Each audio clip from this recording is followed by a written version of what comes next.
Hey guys, thanks for tuning in to my YouTube channel. I'm just saying though, I'm just saying though.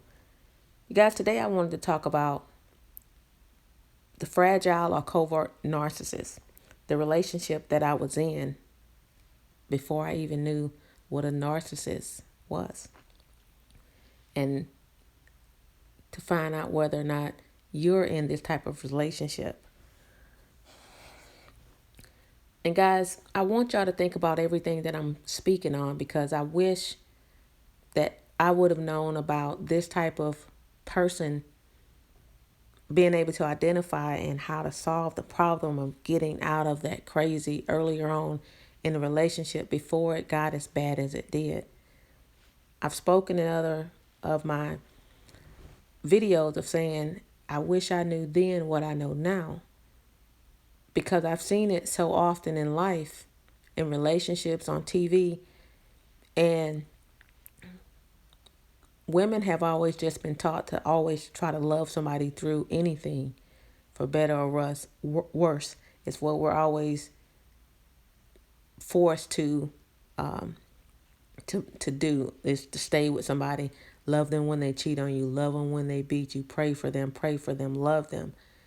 And the thing about when you're dating a fragile narcissist, you don't know that what even you're dealing with. And this is the type of person that will manipulate you so much so that you will find yourself in a situation where you have no control over your life, because they're slowly taking away your control, and they're lowering your standards of expectations.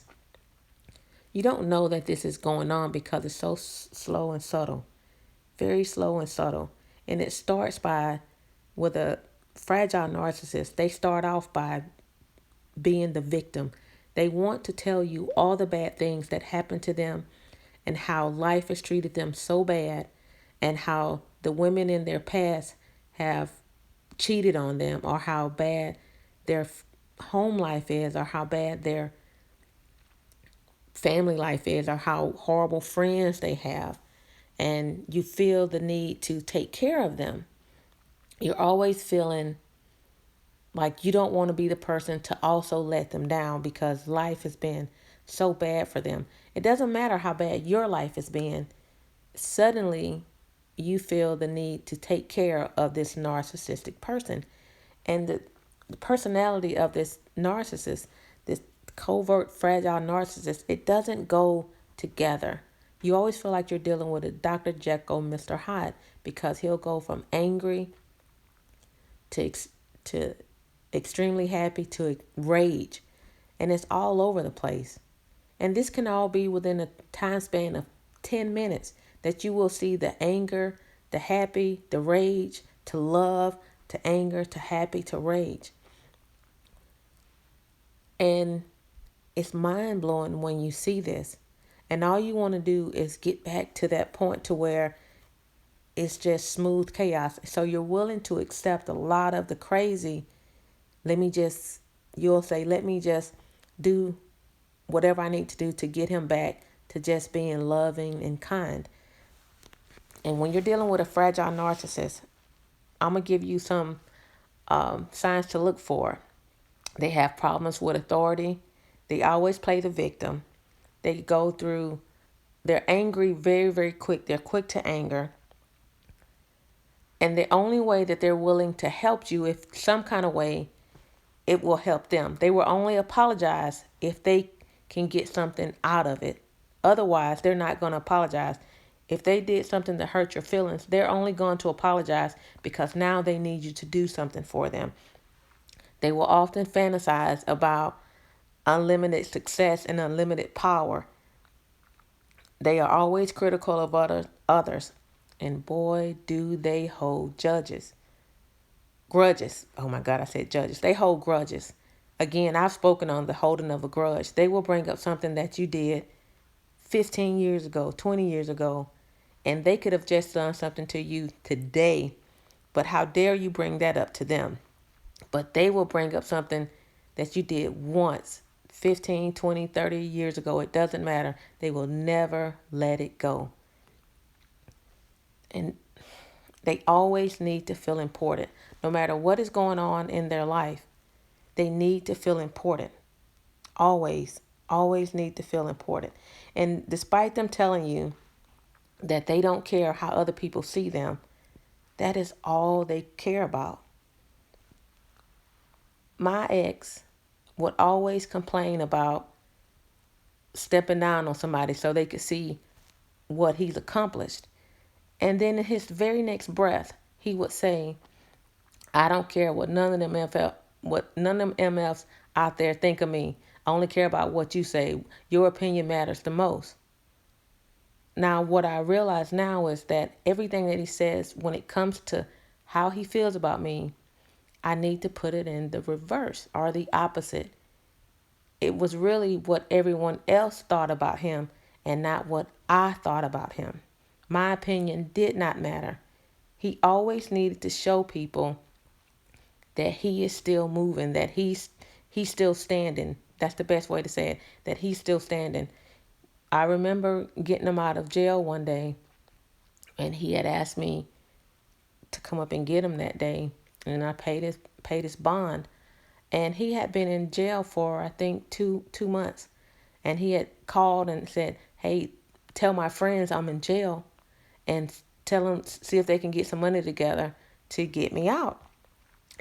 I knew it wasn't even deep down, not right on. I said, your fake friends are not going to give you any money to get you out of jail if they even answer the phone. And I told his friends, even though I knew how that was going to go, I still told them. They never called back. However, whenever he finally got out of jail, when I went up there and got him out of jail, got his car from being in impound, the first thing he did was he didn't come home. He went to his friends' homes so he could show them that he out and look how good he looked. Because while he was in there, of course, he's doing the push-ups. He's getting big. He's eating. So he didn't put some weight on, and it looks good on him. So he needs them to see he out of jail. And I was so angry that his first thought was, I need to go and show them that I'm out. And I was blown away by that thought. We were driving home, he in his car and me in my own truck. And I'm thinking he's following me back home because we was in another county. And I'm thinking he's following me back home, and he takes the next exit. And I call him like, what is going on? He was like, I just need to go see a couple people.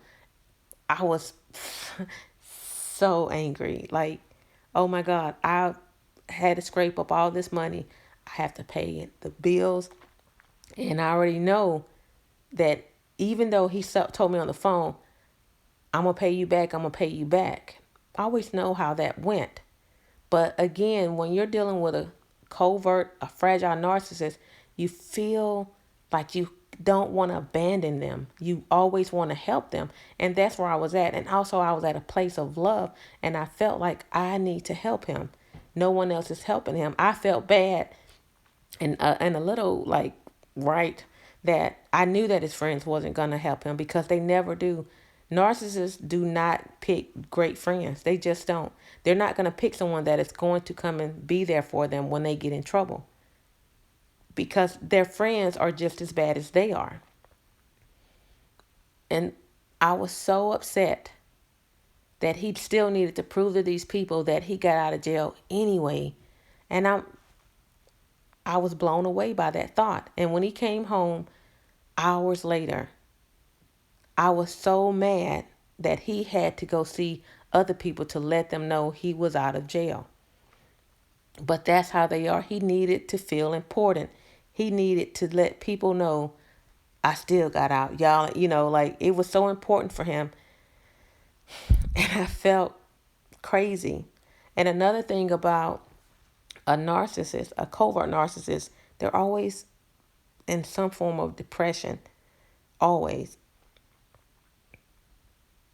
They always feel like you should help them. They always feel privileged, like important. You are the one, you are responsible for their joy and their happiness. They are always hostile. He was always angry. No matter how good things would be, for that moment, I always knew that everything with him was for moments.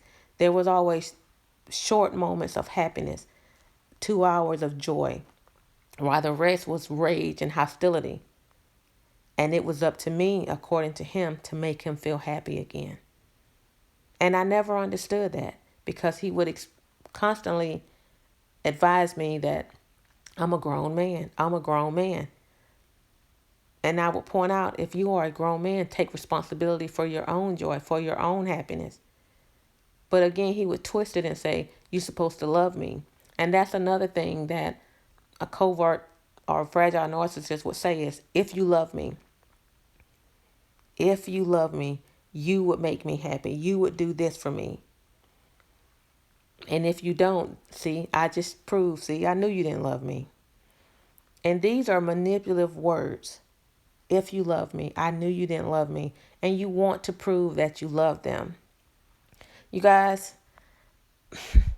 are you in that type of relationship? Are you in a narcissistic, covert, fragile narcissist relationship? What are you going to do about it? You guys, leave me a message, a comment. Let me know what's going on in your life and how do you think you can fix it. That's all I have to say. Thanks for watching my videos. Don't forget to hit the like button and subscribe.